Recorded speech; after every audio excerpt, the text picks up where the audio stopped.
Hello guys, আমরা রয়েছি এখন ফুলিয়াতে। ঠিক আছে, ফুলিয়াতে এসছি কিন্তু ব্যাপক ঠান্ডা। আর এই দিকটা তোমার হচ্ছে আমাদের কাজ হবে এই যে এই জায়গাটা করে, আমাদের কাজ হবে এই জায়গাটা করে। আর এই যে আমাদের গাড়ি, ঠিক আছে।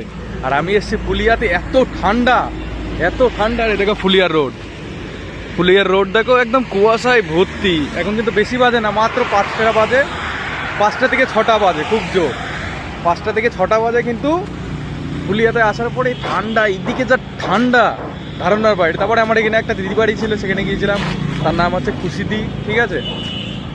তাকেও তোমরা দেখতে পারবা সবাই, ঠিক আছে। সেখানে গিয়ে আমরা কথাবার্তা বললাম, ঘুরলাম, তারপরে ওখান থেকে আবার চলে আসলাম। এই সাইডটা করে বাড়ি, এই সাইডটা করে বাড়ি। আর এই যে দাদা, দাদা কিছু বলো, কি করে হয়েছে ঘটনা? ঘটনা কি করে হয়েছে? আগুন দিয়ে দিয়েছে ওইখানে পোলের নিয়ে নিয়ে আমাদের তারপরে আমাদের সব লাইন বন্ধ হয়ে গেছে। নিয়ে আমরা দুজন খেপা বলে আমরা এখানে এসেছি এই শীতের মধ্যে। এত ঠান্ডা, বন্ধ হয়ে গেছে, নেট ফেট পুরো সব বন্ধ, অল টোটাল এই এরিয়ার মধ্যে, ঠিক আছে। সেটাই হচ্ছে আমাদের মেন লাইন। আজকের মতন এইটুকুনি ইতি। প্রত্যেকদিন তোমাদের কাছে একটা করে ভিডিও পোস্ট হতেই থাকবে।